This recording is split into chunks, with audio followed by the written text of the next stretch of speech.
So I'm going to talk about paediatric palliative care from diagnosis and beyond. Palliative care, there's those two words that everybody absolutely dreads. You don't want to hear it in association with your child or your grandchild. But actually, part of that reason is because people don't really always understand exactly what palliative care can offer. And I hope that my talk today will help people who are not totally sure understand why actually palliative care isn't something to be feared. It's something that can offer a lot to children at all stages of the disease, and it can be a really useful tool to help you through treatment. Palliative care is actually an active approach to management, and the focus is on improving the quality of life and health for children and for their families, whatever the stage of the illness. It isn't something you should leave until the end. It's not just about something that you have when there's nothing else left. It should actually be part of the continuing multidisciplinary care for children and the families who are living with a life-threatening illness. And cancer is a life-threatening illness, and families are living with that and need support to live with that. Palliative care can actually be given alongside curative and life-prolonging treatments.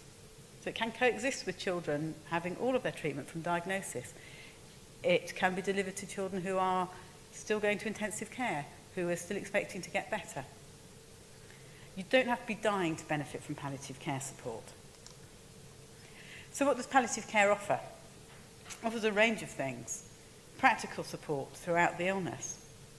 Palliative care should offer emotional and spiritual support. Where needed, it will offer bereavement support. A really important aspect of palliative care is good symptom management at all stages of the disease and treatment.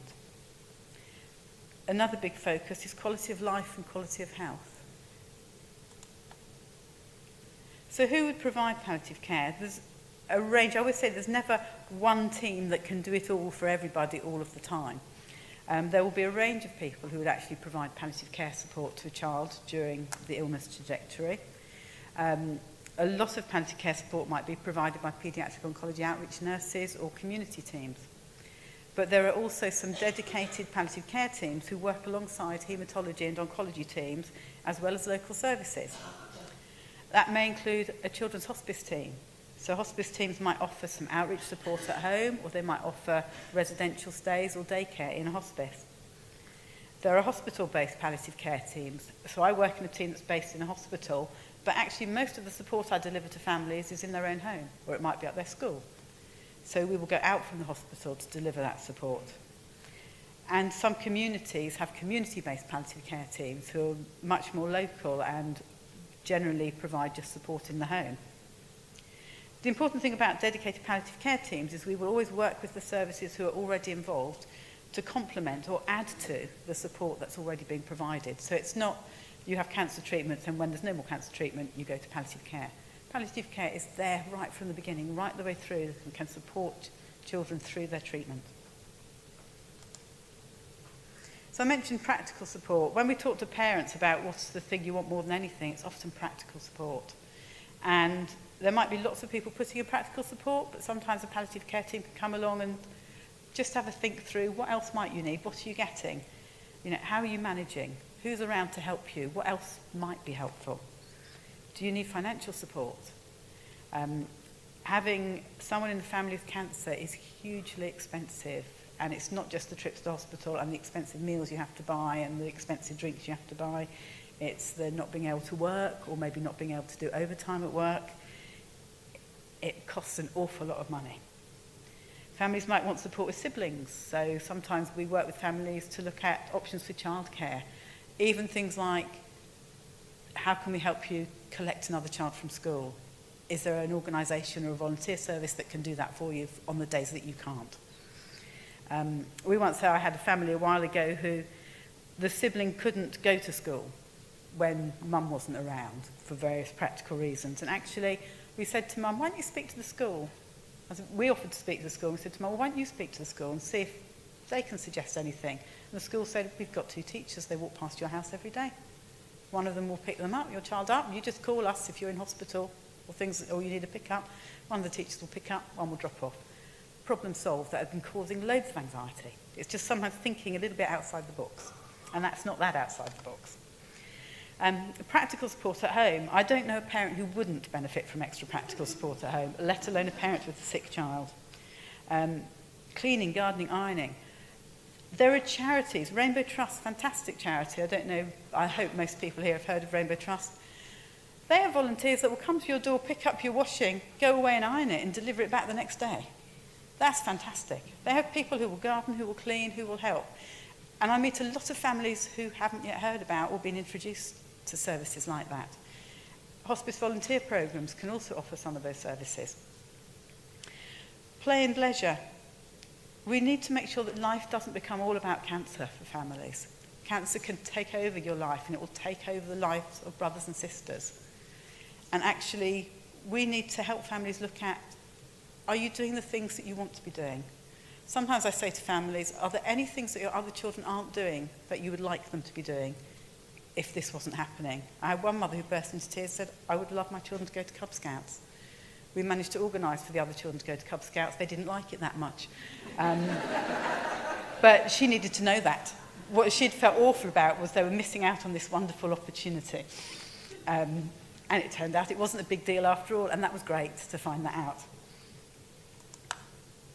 Access to education. School is an absolutely essential part of being a child. And going to school and ongoing involvement in the school community helps children maintain their friendships and their social opportunities. If you're not in school, you don't get invited to the party. Or other parents don't know, should we invite our child to the party? And actually, even if the child's too old to go, they can be quite upset they weren't invited. And the parents can be quite upset they weren't invited. So we need to work with schools and with families to work out what's right, what are the things that you want. The really important thing to remember, school is not just about education. We get very focused on, are you getting work sent home? Are you doing the work? You know, are they keeping up? That's often the least important part of school. School, for most children, it's about the social interaction. It's about the peer support. It's about actually just being a child and doing the things that children do. So we will work quite a lot with schools and with parents and the young person involved to look at what can they be doing. How much school can they be attending? We'll look at an individual health plan, so we'll have to meet with schools to make sure the child's health needs are met and that the school isn't terrified when the child goes into school, because often it's fear of, oh, we don't know what to do. So we can often get them back into school with the health plan. Looking at a personalised timetable, most of the children we look after are not going to manage a full week at school. So let's look at what they should be attending and actually what's right for that child to attend. Teachers and possibly parents will say maths and English. Actually, for the young person, it might be playtime. And we need to celebrate playtime and going to school for playtime, because when you're a child, playtime, we always say play is the work of children. Playtime is important. If you can only get a young person to school for playtime, that's brilliant. But you can catch up with maths and English if you want to. But playtime, you can't catch up on time lost with your peers. We need to think about access to the whole curriculum. You know, I'm fed up with people saying, oh, this child can't go on the school outing, health and safety. Actually, the schools have to have outings and accommodate the young people who might not manage that particular outing. So we need to be working with schools to help them be able to get children accessing the whole curriculum. One of my great faux pas was insisting that a young person access the whole curriculum. And this was the whole academic curriculum. The teacher phoned up after about a term and said, you sure she should be in chemistry with that oxygen tank on her wheelchair? And I said, oh, whoops. And it was fine. It never exploded, luckily. Support for siblings in schools. Brothers and sisters are going into schools. You know, teachers need to know what's going on at home so that they can support those young children at school. So they can support them if they have a meltdown or if they're just not getting on with friends, or there's a row that gets out of proportion. Support for staff. Staff need to know who knows what do we say? How do we handle things? What if other parents ask us stuff? And support for other students, and particularly for other students if a child is seriously ill. We've had a young man a little while ago posted on Facebook. He'd just come back from an appointment, posted on Facebook, no more treatment, I'm dying. And the first whose form tutor knew about that was when she arrived at school the next day to an entire class in tears. Fantastic tutor who dealt with it very well. But we need to think about the staff at school and support them. Symptom management. Good symptom management is an absolutely essential part of palliative care. We need to be anticipating symptoms that children may get. and making sure there are clear written guidelines that people can follow to know what to do for different symptoms. Parents need to know, what medicine do I give? Which medicine when and how often? And actually, have I got that medicine at home? Because if you thought my child was going to vomit, you should have sent me home with the right medicines so that I could give it, rather than have to phone up, then go and find a prescription, then find an open chemist. I need it at home now. And parents need to know how to give the medication. We want to reduce hospital admissions for symptom management, but obviously we also need to make sure that hospital review and investigation takes place when it's needed. Hospice support. We meet an awful lot of families who say, oh no, don't want to know anything about hospice, because actually hospice, like palliative care, has become a little bit of a scary word for people. And we need to work as professionals to try and overcome that and stop hospice being a bit of a scary word. I think a lot of professionals also don't always realise what a hospice can offer from diagnosis. So a lot of children might have a local hospice that can offer support throughout their child's treatment. They might provide outreach services at home, or they might offer residential stays or daycare in the hospice. They often provide support for parents, grandparents, brothers and sisters. So it's really good to actually hear a grandparent being able to voice the grandparents' views today. Hospices were probably one of the first organisations to start thinking about grandparents and actually making provision for grandparents. Hospices will provide fun activities throughout the year, so even if the only thing your child does is go to the parties at the hospice, well, that's great. You know, they usually really enjoy them, and brothers and sisters like them too. They might offer complementary therapies, and that might include therapies for family members as well. So sometimes it's massage, either for the child or actually for mum. My husband used a hospice a while ago. He's alive and well. I could go up every week for a free facial, which all sounded rather nice. Downside is when you're looking after someone sick, you often don't have time to go for a facial, and it feels a little bit selfish. But actually, it's good if the child can go into the hospice, have a bit of activity and play, and the parent can have some therapies while they're there. It works really, really well. They might be able to offer music and art therapies. Some will have play workers who can go and do activities with the child at home or in the hospice. And some will offer sibling groups. Most will offer medical and or nursing review and assessment, and offer symptom management. They offer a lot more than that, but I only have 15 minutes. Obviously, the reality when we're looking after young people with cancer is that some will experience disease progression or relapse. And when that happens, if we've been involved from diagnosis, families will already know us, and we'll be working through helping them to think about what to expect. What are the next steps now? What are your treatment options? We might be supporting families to access some of the early phase trials. We might be helping them with decision making about what treatments are on offer and which ones they should be considering, obviously with the oncologists involved as well. And it's quite important at this stage that we make sure they've got access to symptom management support 24 hours a day. It's really important that families are able to contact a professional who knows their child or has fast access to appropriate information and updated plans. So we have a 24/7 telephone support line. Family can phone up. We will have up-to-date information about their child. If it's someone we haven't heard from for a while, we can access their notes within 10 minutes because they have electronic notes. So actually, families aren't sort of waiting and speaking to someone on the phone who says, I know nothing about you, or I'll have to go and find notes, or I'll have to speak to someone else. Families want an answer now if they're phoning up about something. They want to get hold of someone quickly and have a sensible answer. If curative or life-prolonging treatment fails, families will need some support for care planning, thinking about what next. So we need to support children and families actually to know what their choices are. What choices do you have if this has happened? And then to help them make the choices that are right for them. So we need to work with families to think about what medical interventions are appropriate. What are your priorities? What's important for you in life with your child? How do you want to spend your time? What are the goals that we need to be helping you achieve? We also need to make sure that families have access to assessment and symptom management at home, because we want to avoid unnecessary hospital admissions, but we also don't want to compromise the quality of the child's care. We need to make sure they get the right care in the place that's right for them. And sadly, if things do reach a stage where end of life is approaching, We need to think with families about where do you want to look after your child? Where is the right place for you to be? How can we help you to achieve that? If families are thinking about home, they need to know what nursing support and what medical support will be available at home. Sometimes we need to look and see what extra support do you need, or what extra support do you think would be helpful, and can we find that extra support and get that in the home for you? Families need to know what to expect. You know, what might it look like when my child's deteriorating? How will I know? How will we manage symptoms? So we make sure that every child has a written care plan. And also, very importantly, medicines at home that you can give. You don't want your child to have symptoms and not have something that's going to work. You want something that's going to work quickly. Sometimes families will need to know, particularly if they're at home, what are the practicalities? What do you do when a child dies? Because it's scary.